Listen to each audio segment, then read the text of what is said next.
يصلون على النبي يا أيها الذين آمنوا صلوا عليه وسلموا تسليما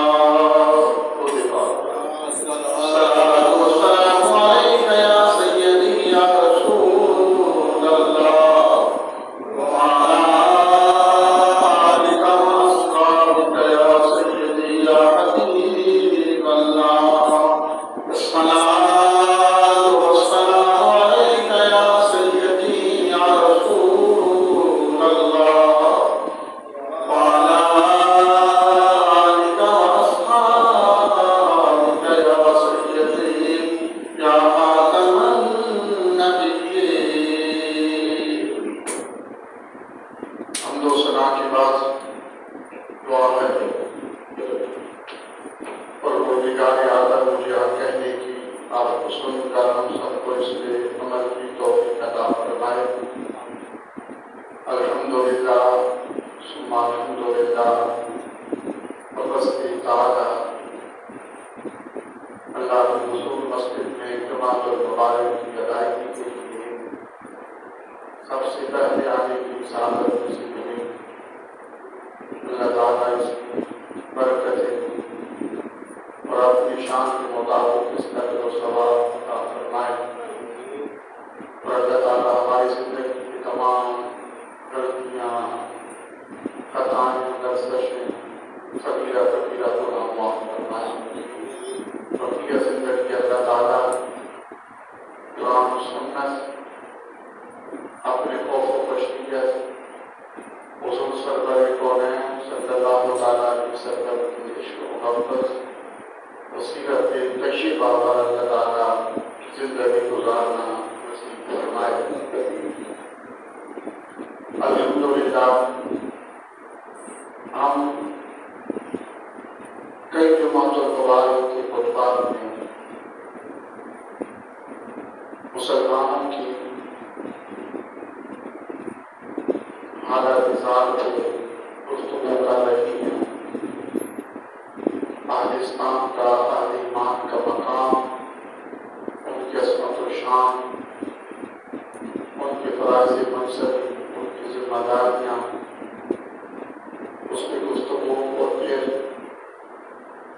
مسلمانوں کی اپنی اس فرائض منصبی سے کوتاہی، اپنے اسلام کے ایمان کے قرآن کے سبق کو بھلا دینے کی سزا، سب کچھ ہونے کے باوجود ذلت اور رسوائی کا شکار ہونے والی امت مسلمہ، اس پہ ہم گفتگو کر رہے ہیں اور اس میں کرنی بھی چاہیے. کچھ لوگ کہتے ہیں کہ مسائل پہ گفتگو کریں، نماز کے، روزہ کے، حج کے، دیگر جو ہمارے اسلام کے بنیادی ارکان ہیں، مسائل ہیں، عقائد ہیں، ان پہ گفتگو کیا کریں. امام اعظم ابو حنیفہ رحمۃ اللہ تعالیٰ علیہ فرماتے ہیں کہ جو عالم دین عالمی حالات سے بے خبر ہو، آپ نے فرمایا کہ اس کا امت مسلمہ کے سامنے خطبہ ارشاد فرمانا ہی کفر ہے. عالم دین ہو تو اس کو اہل اسلام کے، اہل کفر کے، دنیا کے تمام عالمی معاملات سے باخبر ہونا چاہیے. اس وقت مسلمان کس کیفیت میں ہیں، کس حالت میں ہیں، ان کے مد مقابل کون ہے، ان کی ذمہ داریاں کیا ہیں. ہمارے جو اسلاف کے، صالحین کے، بزرگان دین کے، صحابہ کرام کی جو زندگی تھی، زندگی کے معاملات تھے، کامیابیوں سے وہ کیسے ہمکنار ہوئے اور سابقہ دور میں امت مسلمہ اپنی جن کوتاہیوں کا شکار ہوئی، نتیجتاً رسوائی کا سامنا کرنا پڑا، تو موجودہ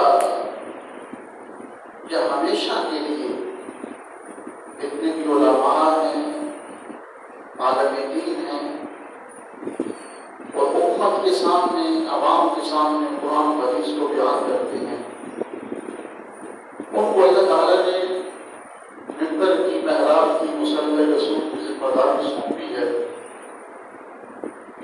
امام اعظم ابو حنیفہ رحمۃ اللہ تعالیٰ علیہ فرماتے ہیں کہ ان علماء کا جو مساجد، مدارس، قرآن و سنت، محراب و منبر کے وارث ہیں، ذمہ دار ہیں، ذمہ داریاں نبھا رہے ہیں، اور جن کے قدموں پر بھی اللہ نے بوجھ رکھا ہے، ان کو تمام امت مسلمہ کو عالمی تناظر میں اپنے صالحین اور اپنے سلف صالحین، بزرگان دین اور صحابہ کرام کی زندگی کو ان کے سامنے رکھنا چاہیے کہ ہمارے بزرگان دین کا یہ سبق تھا، یہ کام کیے جو کامیابی سے امکنار ہوئے، اور ان کی اس جذبے نے، ان کی اس ہمت نے، ان کے اس ایمان کی پختگی نے، جو ہمارے بزرگان دین تھے، ان کی ایمان کی پختگی نے اسلام کے مطلب کو سرگرم نہیں ہونے دیا،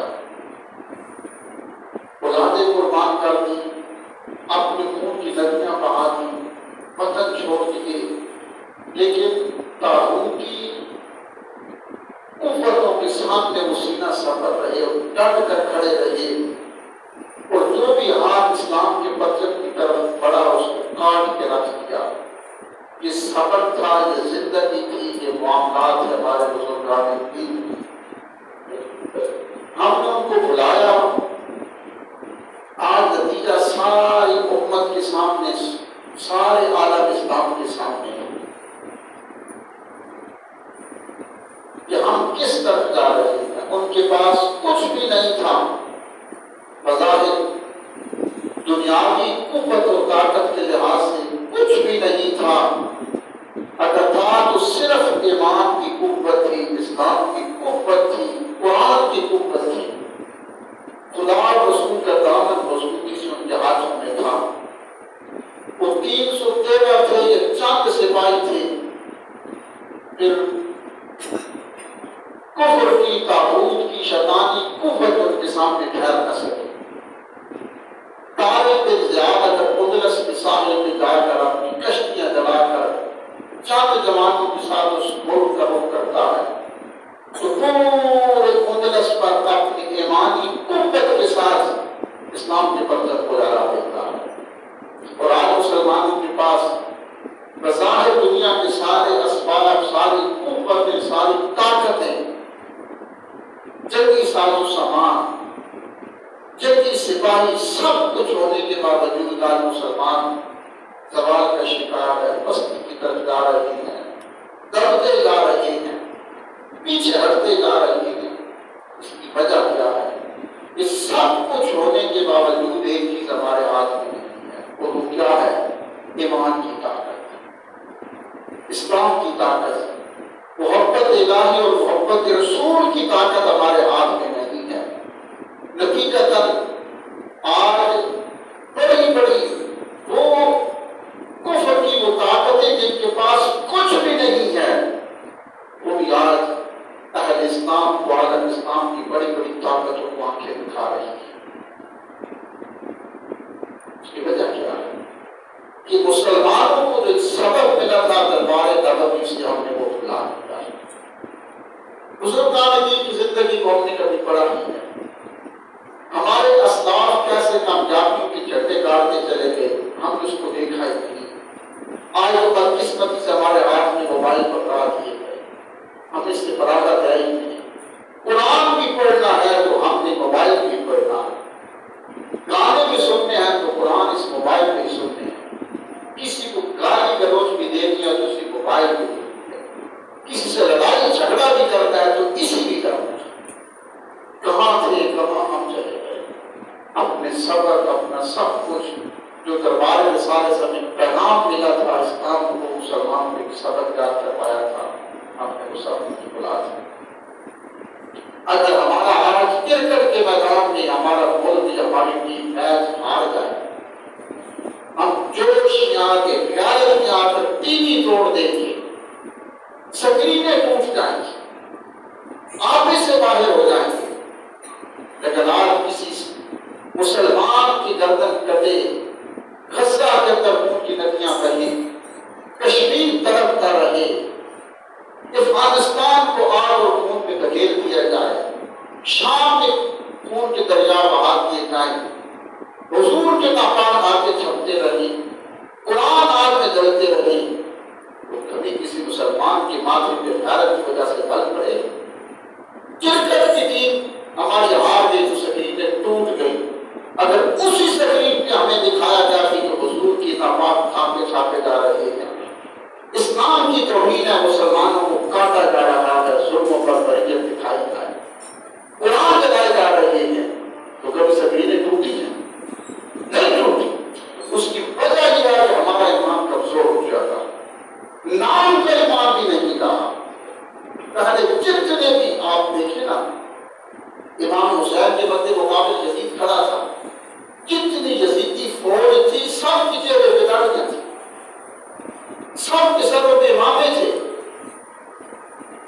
کردار نہیں تھا لیکن ان کی ظاہری صورت جو شکل تھی وہ تو مسلمانوں جیسی تھی۔ آج ایمان کی قوت ہمارے پاس ہے یا نہیں ہے، ہماری ظاہری صورت پہ اس نے ہم سے چھین لیا، اس نے ہماری سوچ ہم سے چھین لی ہے، کفر نے ہماری چائس ہم سے چھین لی ہے، ہم تو اپنی مرضی کا پیر بھی نہیں سکتے، وہ گھٹنے سے اگر اپنے گھٹنے سے پیر کو پھاڑ دے ہم کو بھی پھاڑ دیتے، یہ بھی نہیں سوچتے کہ یہ اچھی ہے یا بری لگتی ہے، اگر وہ اپنی شرٹ کو ایک پیر میں ایک طرف سے اندر کاٹ دے ہم بھی کرتے، اس میں سے اپنے چہرے سے داڑیاں جو ہے وہ اتار کر گندی نالی کی زینت بنا دی۔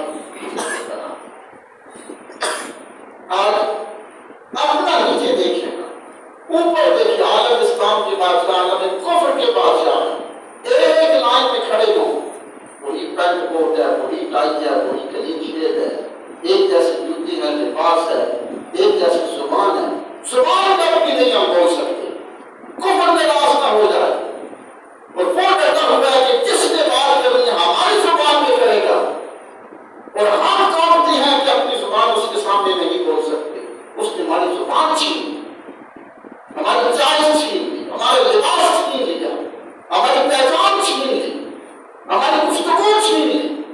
اردو بولتے لوگوں کی شرم آتی ہے، جہاں میں دیکھتا ہوں اکثر اس دن ایک بی بی آئی جہاں پہ کہنے لگی کہ جہاں میں نے ہینڈ واش کرنی شرم آئی بات سے، لیکن یہ کہتے ہیں کہ میں نے ہاتھ نہیں، کوشش ہے کہ بچے اس کو کلمہ آئے نہ آئے، اس کو قرآن آئے نہ آئے، وہ نمازی بنے نہ بنے، اسلام کا علم ہو نہ ہو، لیکن صبح اٹھتے ہی پہلا لفظ انگلش کا ہو، سکول جانے کے لیے انگلش کا لفظ، 5 سال کا بچہ سکول جانے کے لیے بچہ نہیں ہے،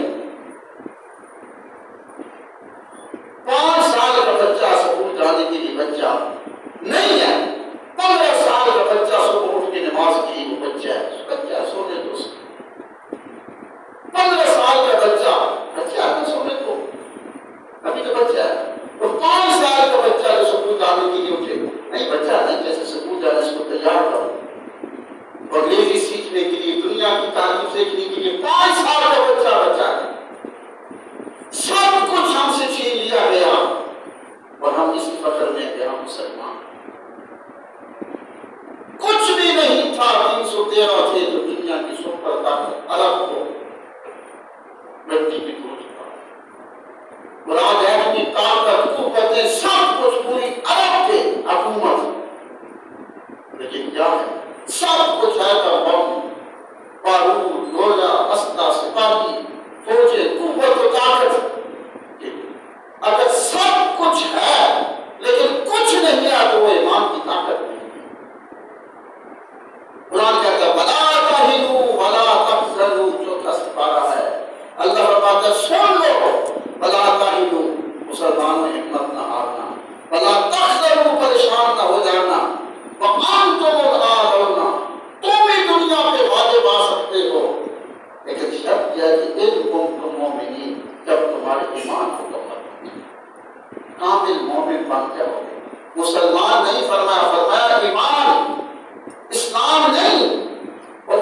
ایمان کیا ہے؟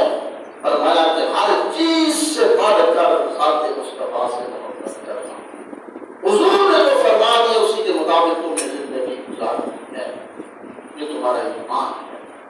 اگر یہ مکمل ہو گیا تو پھر مسلمان پوری دنیا پہ غالب آ جائیں گے. پھر اسلام کا پھیرنا، اسلام کا پرچم پھر عرش تک لہراتا رہے گا. اس کو کوئی سے قبول نہیں کر سکتا. اور آج ہمارے بچے طرف ہے، مسجدیں ٹوٹ رہی، مدرسے ٹوٹ رہے، مسلمانوں کی خون کی ندیاں بہہ رہی. وہ جو جذبہ تھا نا اسلام کا، وہ جذبہ ختم ہو چکا ہے. بنو امیہ، آپ کبھی تاریخ پڑھا جائے نا اسلام کی تاریخ، بنو امیہ نے دنیا میں حکومت کی. اور بنو امیہ کے بعد پھر بنو عباس یہ دنیا میں تخت نشین ہوئے. ہارون الرشید جیسے، مامون الرشید جیسے بڑے بڑے گروہ، طاقتور، عادل بادشاہ، نیک بادشاہ آئے. یہ سارے بنو عباس میں سے. حضور کی چچا حضرت عباس کی نسل، حضرت عبداللہ بن عباس کی نسل سے آگے چلے. بنو امیہ نے دنیا میں بڑی حکومت کی، صدیوں حکومت. بنو عباس آئے. اب بنو عباس کے دل میں انتقام بھڑک رہا تھا. مسلمانوں کی تاریخ بھی بڑی بھیانک ہے، دردناک تاریخ ہے. مسلمان بکتا گیا، بکتا گیا، بکتا گیا. صلاح الدین ایوبی گھر سے نکلا تو فلسطین تک پہنچنے کے لیے کئی سالوں تک مسلمانوں سے لڑتا رہا.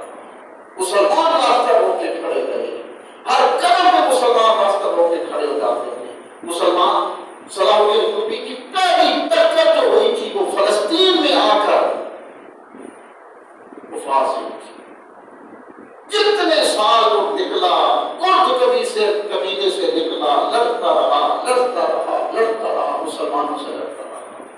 مسلمان بکتے چلے گئے، بکتے چلے گئے، بکتے چلے گئے. مسلمانوں کی تاریخ بڑی بھیانک ہے، روشن بھی ہے، دونوں فرق پڑک ہے، دن بھی ہے، رات بھی ہے. بنو امیہ نے حکومت کی. بنو امیہ کے بعد بنو عباس کا پہلا بادشاہ تخت نشین ہوا جس کا نام تھا عبداللہ. توجہ فرمانا ملتا ہے. یہ 21 سال کا جوان تھا. بات کہاں سے نکلی، کہاں چلی گئی. آج یہ میں اس لیے کہہ رہا ہوں جب انتظار ہے وہ اوپر سے حکم آئے اوپر سے حکم ہے تو فلسطین کے لیے ہم نے آواز اٹھانی ہے. اوپر سے حکم ہے تو ہم نے جھنڈا بھی نہیں لہرا سکتے فلسطین کا. بس یہ بات سمجھاتی ہے. بنو عباس کا پہلا حکمران جب آیا جس کا نام تھا عبداللہ صفار اس کا لقب تھا. صفار کہتے ہیں خون بہانے والے، خون ریزی کرنے والے. یہ 21 سال کا جوان تھا. عبداللہ تخت نشین ہوتا ہے جب بنو عباس کا پہلا بادشاہ 21 سال کا جوان. اس نے آتے پہلا خطبہ دیا. اس نے کہا بنو امیہ کے لوگوں سنو لو، امت مسلمہ سن لو. میرا نام عبداللہ ہے، صفاق میرا لقب ہے. صفاق کا مطلب ہے خون بہانے والا. میں بنو امیہ سے اتنا انتقام لوں گا، اتنا انتقام لوں گا، اتنا انتقام لوں گا کہ ہر طرف خون کی ندیاں بہا. مسلمان ہیں دونوں طرف. بنو امیہ بھی، اور یہ بات بڑی توجہ سے سننا، بنو امیہ بھی اور بنو عباس بھی دونوں مسلمان ہیں. مسلمانوں کی حکومتیں چلتی ہے. پھر بنو عباس کی بات آ کر پھر خلافت عثمانیہ آئی. اس نے آتے ہی پہلا انتقام یہ لیا جب بنو امیہ سے بنو عباس کا بادشاہ 21 سال کا جوان عبداللہ تخت نشین ہوتا ہے. عباس تخت پہ بیٹھتا ہے، سلطنت سنبھالتا ہے. اس نے پہلا انتقام یہ لیا، اس نے کہا کہ سارے بندوں کو قتل کر دیا. اس میں انتقام ٹھنڈا نہیں ہوا. اس نے کہا کہ جتنے بادشاہ قبروں میں ہیں ہم قبروں پھیر دی نائیں اور ان کی لاشوں کو نکال کر چوکوں پہ لٹکا دیا گیا. اس کی پھر بھی جو اندر آگ بھڑک رہی تھی بنو عباس کی بنو امیہ کے خلاف، اس نے کہا کہ ان کی معصوم بچوں کا انتقام کیا گیا اور معصوم بچوں کے جو سر ہیں وہ میرے دربار میں پیش کیے گئے. سینکڑوں کے حساب، ہزاروں کے تعداد میں بنو امیہ کی معصوم بچوں کے سر عبداللہ صفار عباسی بادشاہ جو پہلا تھا خلیفہ بن، اس کے دربار میں پیش کیے گئے. کرنے کے بعد اس نے کہا کہ جو غلام تھے خلیفہ کے سامنے تھے فوج یہ ہزاروں کی تعداد میں بنو امیہ ان کے معصوم بچوں کے ساتھ پیش کیے گئے. اس نے کہا کہ ابھی تک میری انتقام کی آپ ٹھنڈی نہیں ہو رہی, کیا کرو, ان کا ایک کیا ہو جس کو ہم کھڑا کہتے ہیں وہ بنایا گیا, سروں کو جوڑ کر ایک کیا ہو کھڑا بنایا گیا. اس نے کہا کہ اس کے اوپر ذرا سا دسترخوان لگایا جائے, شاید میں ان سروں معصوم بچوں بنو امیہ کے معصوم بچوں کے سروں کے اوپر بیٹھ کر میں کھانا کھاؤں, میرے اندر انتقام کی آگ ٹھنڈی ہو جائے. اس کے اوپر بیٹھا, اس کے پاس بنو امیہ مسلمانوں کے معصوم بچوں کا جو کھڑا بنایا گیا تھا اس کے اوپر دسترخوان سجا کر بنو عباس کا پہلا پروگرام رکھ کے کھانا کھاتا ہے. لیکن اس نے کہا کہ ابھی تک میرے اندر سے انتقام کی آگ ٹھنڈی نہیں ہو رہی, تو ہم نے بنو امیہ سے بدلہ لینا تھا. اب بنو عباس جو تھے یہ تخت نشین ہو چکے تھے, حکومت میں قابل ہو چکے تھے, خلافت اتحاد میں آ گئے. بنو امیہ کمزور ہو چکے تھے. اب جو کافر تھے دنیا کی بڑی بڑی طاقتیں تھی برطانیہ جیسے, انہوں نے بنو امیہ سے کہا تھا, صرف یہ توجہ کرنا کہ بنو عباس انتقام میں کس حد تک آگے نکل رہے تھے. دونوں مسلمان تھے, بنو امیہ بھی اور بنو عباس. جب بنو امیہ کے ہاتھ سے حکومت نکلی, بنو عباس تک نشین ہو گئے.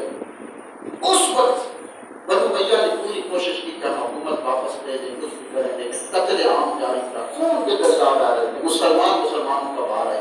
توجہ سے یہ بات سننا, یہ بڑی توجہ سے. اس وقت کا جو کافر تھا برٹش حکومت کی یا کافر کے بڑی بڑی روم فارس کی سلطنت, انہوں نے اس وقت بنو امیہ سے کہا تھا, کفار نے کہا تھا, اہل یہود نے کہا تھا, توجہ فرمانا, نصارہ نے, عیسائیوں یہودیوں نے یہ کہا تھا بنو امیہ سے, ہم تمہاری مدد کر کے بنو عباس نے یہ تخت واپس تمہیں دلوا دیتے, جس نے تمہارا قتل عام کیا, معصوم بچوں کے سر کاٹے گئے, سب کچھ کیا, تمہارے بڑوں کی لاشیں قبروں سے نکال کر چوکوں کے لٹکائے گئے. اس وقت کے یہود و نصارہ نے, عیسائی یہودیوں نے بنو امیہ سے کہا, توجہ سے یہ بات سننا, یہودیوں سے بنو امیہ سے کہا کہ تم بنو عباس کے خلاف لڑ رہے ہو, تم سن حکومت چھین کی قتل عام کیا, ہم تمہاری مدد کرتے ہیں اور بنو عباس کو حکومت واپس دلاتے ہیں. لیکن جب یہ پیغام بنو امیہ کے پاس پہنچا, بجائے اس کے کہ بنو امیہ کہتے کہ ہم ٹھیک ہے ہمارا ساتھ دیں اور بنو عباس کا ہم انتقام لینا چاہتے ہیں, بنو امیہ کا جو سب سے بڑا رہنما تھا اس نے اسی وقت کہا, اس وقت کی یہود و نصارہ کو, بڑی بڑی طاقتوں کو, خبردار, یہ ہمارے مسلمانوں کے آپس کی لڑائی ہے, ہم یہ نہیں چاہتے کہ ہم کسی کافر کی مدد سے مسلمانوں کو شکست دے کر تخت پہ بیٹھے, ہم اپنا سب کچھ کٹوا دیں گے, ٹکڑے کروا دیں گے, خون کی ندیاں بہا دیں گے. مسلمان آپس میں اختلاف ہے, لیکن کسی کافر کی مدد سے ہم مسلمان کے خلاف نہیں جائیں گے.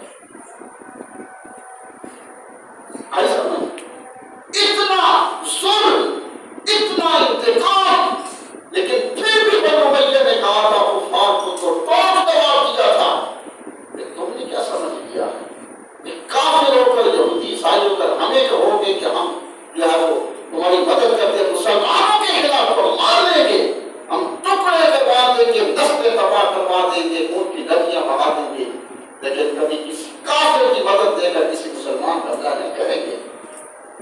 تو آج دور حاضر میں, آج کے مسلمان بادشاہ انتظار میں آ کہ کب عیسائی اور کب یہودی بادشاہ کا خون آئے, کب اس کا حکم آئے اور ہمارے قدم پر آئے. یہ ہماری حالت ہو چکی ہے, یہ المیہ عالم اسلام کا کی حالت ہو چکی ہے ہماری.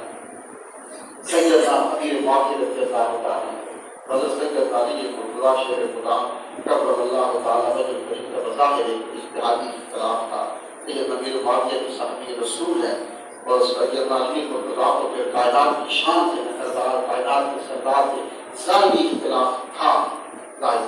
اور جب یہ روم کے بادشاہ کو پتہ چلا کہ ان کا ظاہری اختلاف ہے, اس وقت روم کے بادشاہ نے کہا کہ میں حضرت سیدنا علی مرتضیٰ کے خلاف لشکر لے کر نکلوں گا۔ اس وقت سیدنا امیر معاویہ نے فوراً آپ نے اس کو لکھا، اس نے کہا خبردار تم نے کیا سمجھ لیا ہے، اگر تم سیدنا علی مرتضیٰ کے خلاف روم کا بادشاہ لشکر لے کے نکلے گا، یاد رکھ سیدنا امیر معاویہ بادشاہ ہوں گے اور سیدنا علی مرتضیٰ بادشاہ ہوں گے، اور امیر معاویہ غلام کی حیثیت سے حضرت سیدنا علی مرتضیٰ کے لشکر میں شامل ہو کر تمہیں سبق سکھائے گا۔ مسلمانوں کے آپس میں اختلاف تھے، پوری تاریخ اس طرح بھری ہوئی ہے، لیکن کبھی کسی مسلمان ٹکڑے کرواتے رہے، نسلیں قربان کرواتے رہے، خون کی ندیاں بہتی رہی، لیکن کبھی کسی مسلمان نے دوسرے مسلمان کے خلاف کافر کی مدد حاصل نہیں کی۔ اور آج ہم اتنے گزر گئے، کہاں سے کہاں مسلمان پہنچ گیا، سب کچھ ہے، لیکن آج ہمارے سر پہ اگر کافر کا ہاتھ ہے، عیسائی کا ہاتھ ہے، یہودی کا ہاتھ ہے، پھر ہمارا حکمہ نکالتا ہے، ورنہ نہیں۔ اس کا اندازہ لگا ہے کہ ہم کہاں آج کے مسلمان کہاں سے کہاں پہنچ گئے، سب کچھ ہونے کے باوجود ہمارے پاس کچھ بھی نہیں ہے، اس لیے ایمان کی طاقت ہمارے پاس ہے، ہم نے ایمان کی طاقت کو کھو دیا ہے۔ وہ مسلمان آج تو مسلمان صاحب بھوکا مارتا ہے، غزہ کے مسلمان تڑپ رہے ہیں، کیا کچھ نہیں ہوا، بابل پور میں اٹیک انڈیا نے کیا، دیگر جگہ پہ ہوا، مسلمان کیا وہ خون کے اندر کو لہلا دیا گیا، ہمارے ماتھے پر غیرت کے کتنے بال پڑے، کبھی بڑے کبھی کچھ ہوا ہے نہیں ہوا، اس لیے کہ وہ ایمان کی جو طاقت وہ ختم ہو گئی۔ ورنہ یہ بہت کیا کہتا ہوں، ورنہ ایک صحابی رسول تھے، میں ان کے بارے میں پڑھ رہا تھا کہ ان کے گھر میں ایک سری آئی، اور یہ اس وقت کے دور تھا کہ جب کھانے کے لیے کچھ نہیں، ہر طرف بھوک کے ڈیرے، مسلمان کھانے کے لیے لقمے کو ترس رہے، گھر میں کچھ بھی نہیں ہے، مسلمان پتے کھا رہے تھے درختوں کے، لوگوں کی یہ کیفیت تھی، کچھ بھی نہیں کسی کو مل رہا تھا، گالیں اندر پھنس چکی تھی، ہڈیوں کے ڈھانچے تھے، جس کو کوئی گوشت کا نام و نشان نہیں تھا۔ میں نے پڑھا کہ ایک مسلمان کے گھر میں سیری آ گئی، بکرا کی ذبح کی، اس کی سیری آ گئی، وہ کئی دنوں سے بھوکے تھے، پیاسے تھے، بچے بھی کچھ نہیں کھا رہے تھے، پانی ان کو بس پلایا اور سلا دیا، تو جو سیری آئی ان کے گھر میں گوشت، اس سے بڑی اور غنیمت اور نعمت کیا تھی؟ اپنے بچوں سے بڑی بھی کوئی دولت دنیا میں ہے نہیں ہے۔ انسان جہاں تک بھی پہنچ جائے، حضور نے فرمایا غربت سے پناہ مانگا کرو، غربت کفر تک پہنچا دیتی ہے۔ جب انسان جتنا بھی نیک ہو، صالح ہو، بچوں کی غربت اور بچوں کی بھوک نہیں دیکھ سکتا۔ ان کے بچے بھوک سے تڑپ رہے تھے، یہ وہ اہل ایمان تھے جن کی بات سنا رہا ہوں، آج ہمارا ایمان کہاں پہنچ گیا۔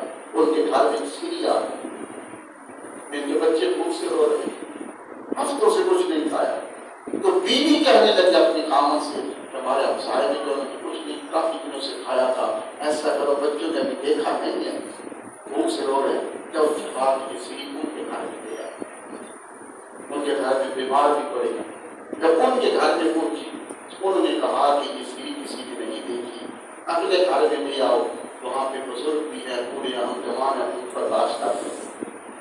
انہوں نے دیکھا تو انہوں نے کہا نہیں، اگلے گھر میں چیخنے کی، چلانے کی، رونے کی آوازیں آتی ہیں، مہینوں سے کچھ نہیں کھایا، بیوی نے کہا ان کے گھر میں دے آؤ۔ یہ چلتے چلتے 7 گھروں تک یہ بکرے کی سیری پہنچی، سب بھوک سے تڑپ رہے ہیں، اگلے کو دے دو، نہیں اگلے کو دے دو، میں برداشت بھوک کر دوں گا، لیکن اگلا میرا مومن مسلمان بھائی بھوک ہے، اس کو دے دو، اس کو دے دو۔ بچے تڑپ رہے ہیں، وہ 7 گھروں سے سیری ہوتے ہوتے پھر واپس اسی گھر میں آ گئے، جس گھر سے چلی تھی، علم نہیں تھا، اس گھر میں واپس آئی، پھر یہ مسلمان تھے نا، ایمان تھا، آج تو پڑھ بھی جائے تو فرج میں رات گزار کو تڑپ کر رہے نا، ہمیں اس سے کیا غرض ہے؟ ہم تو پکے مسلمان ہیں، نماز نہیں پڑھتے، ہم سے بڑا کوئی مسلمان ہے قرآن نہیں پڑھتے، جبکہ فرمایا کہ اسلام کے قرآن کے نماز کے اسلام کا نام نہیں ہے۔ پھر پہلے گھر میں وہ سیری آئی نا،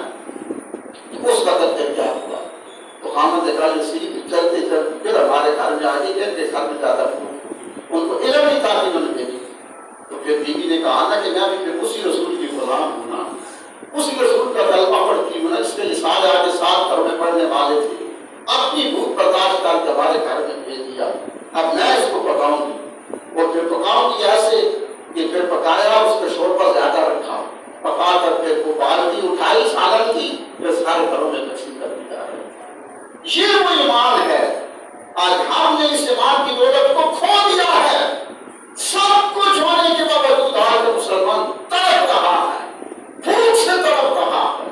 ہمارے دریا ہیں، ندیاں ہیں، ہمارے پہاڑ ہیں، سونا ہوتے تھے ہماری زمینیں ہیں، سب کچھ ہے، لیکن مسلمان کے پاس آج کھانے میں کچھ نہیں، تڑپ رہی دریائے بھی بہہ رہا ہے، لیکن ساتھ غزہ کے مسلمان پانی کے گھونٹ کے لیے ترس رہے۔ آج وطن عزیز پاکستان کو مشکل وقت آ چکا ہے، دشمن سر پہ کھڑا ہے، آخری یہ بات سر کرنے لگا، وقت ہو چکا ہے۔ یہ کیا ہے؟ مگر یاد رکھے ماں کی ماں نے تو کیا ہے، ماں ہوتا ہے نا، ماں سب کچھ دیتی ہے نا، چلنا سکھاتی ہے، اپنی گود مہیا کرتی ہے، کھلاتی ہے پلاتی ہے، سب کچھ کرتی ہے۔ فضل فرمایا ماں کی مانند ہے، وطن تمہیں کھلاتا ہے پلاتا ہے، پرورش کرتا ہے۔ یاد رکھو ماں کی قدموں میں نیچے چلنا چاہیے مطلب، اگر ماں سے دھوکہ نہ کیا۔ وطن بھی ماں جیسا ہے، اگر وطن کے ساتھ محبت کی، وطن پہ قربان ہو گئے، وطن کی سب کچھ قربان کر دیا، آگے جنت تمہارا انتظار کر رہی ہے۔ اس نے وطن سے دھوکہ کیا، اس نے ماں سے دھوکہ کیا۔ جو ماں کا نہیں تو کسی کا نہیں ہو سکتا، اس کو کوئی عمل کی قابل قبول نہیں۔ آج ہماری اتنی سیکورٹی فورسز اس وقت ہم سکون سے سوتے ہیں، بارڈر پہ وہ جوان، ماؤں کے وہ جوان جو ساری رات جا کر ان گولیوں کے سامنے، بارودوں کے سامنے سینہ سبر ہے، سینہ تان کے کھڑے ہیں، اور ہم آرام سے پنکھوں کے نیچے سوتے ہیں۔ سلام ہے ان ماؤں کو، اللہ ان مجاہدین کے، اللہ ہمارے فوجی جوانوں کی، ساری پاکستان کی سیکورٹی فورسز کے اللہ حفاظت فرمائے، اللہ پاکستان، کشمیر، فلسطین مسلمان کی حفاظت فرمائے۔ سنت ادا